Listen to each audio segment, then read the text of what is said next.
We're 2 weeks into January, so we wanted to check up on your New Year's resolutions. How exactly are those going? Yeah, don't feel bad if you're starting to lose some steam. And we have some tips to stay motivated from Utah State Professor Emma Parkhurst, who specializes in health and wellness. Thank you very much for being with us. So what should we do at this point if we're kind of losing a little bit of steam with those New Year's resolutions? I think first and foremost, be kind to yourself. A lot of people are. National Quitters Day was January 9th, where most people quit their goals. And it's okay, right? There's nothing that says we can't jump back on the bandwagon. So being kind to yourself for sure. And maybe reassessing those goals, what's working, what's not working, and maybe if it's time to find a new one. Emma, let's talk about the right number of goals. Maybe this is a little late if you've already set some, for the new year and you're kind of set on those. But what's the right number we should all be aiming for when we consider these resolutions? So you might either find this answer refreshing or frustrating. There's no right answer. 1 to 3 goals is what most experts recommend to give you the best chance of success. So too many goals can lead to overwhelm or burnout, whereas a more focused approach, looking at 1, 2, 3 goals, can let you build momentum. So anywhere from 1 to 3 is what most experts recommend. So do most people set these New Year's resolutions? I mean, I guess it's something in life you should always just kind of be, evaluating and reevaluating what you're doing. But so are New Year's resolutions still a big deal? That's a great question. I think for some people they are. A lot of research is showing that most of our younger generation are the ones that are doing traditional New Year's resolutions. I think as you age and you gain wisdom with that age, you realize you can set resolutions or goals anytime throughout the year. There's no rule that says you have to wait until January 1st to set new resolutions.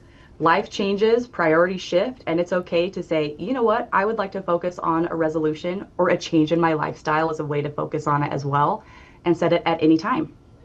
Emma, is there a main reason why some of these things don't always stick around, why we tend to fail at some of our resolutions? Yeah, 2 really common reasons is that either your goal is too large or it's not specific enough. So if your goal is too lofty, it's too ambitious, right out the gate, you're going to have those self-doubt thoughts and you're off on the wrong foot.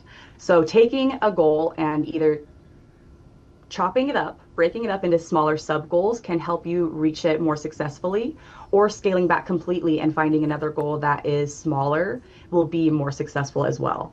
Now, if your goal is not specific enough, it's too vague, there's not enough direction to help you meet that goal. One example I really love comparing goal setting to grocery lists. So say you go to the grocery store and your list says buy food. That's a lot harder to know what you need to buy, right? The same thing can be true for goal setting. So having a goal that says, I'm going to check my phone less.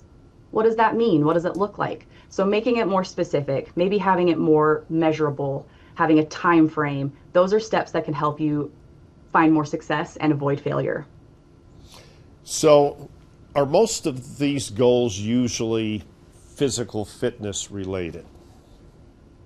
That is one of the most common health-focused goal. New Year's resolution goal. The Pew Research Center has found that health and fitness related are by far the most common, followed closely by financial goals or relationship goals, whether that's with families or friends, and then other popular ones focus on hobbies or your career.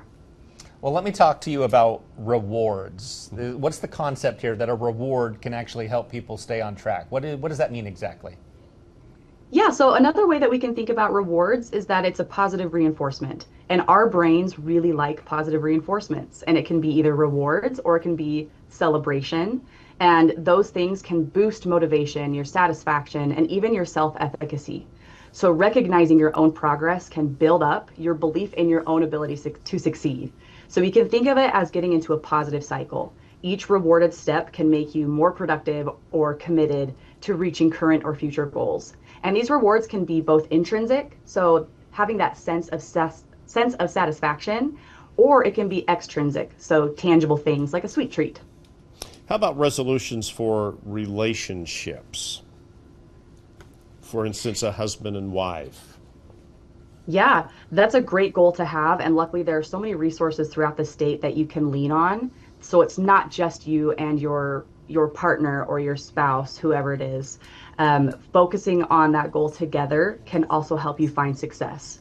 So having a healthy relationship is a value that most of us have, right?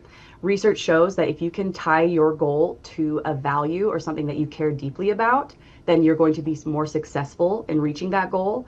And then if you have another person to do it with, you have that accountability buddy to help you find that success as well. Emma, I want to close with this. Obviously, the turnover from December 31st to January 1st, it's a little arbitrary, too.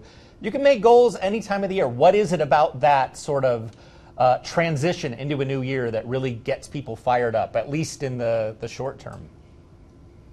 Yeah, I think it's simply we're leaving 2025 or whatever year it was, and we're entering a new year, right? So a lot of people think this is the time that I'm going to have new year, new me, exactly how you open the segment, right?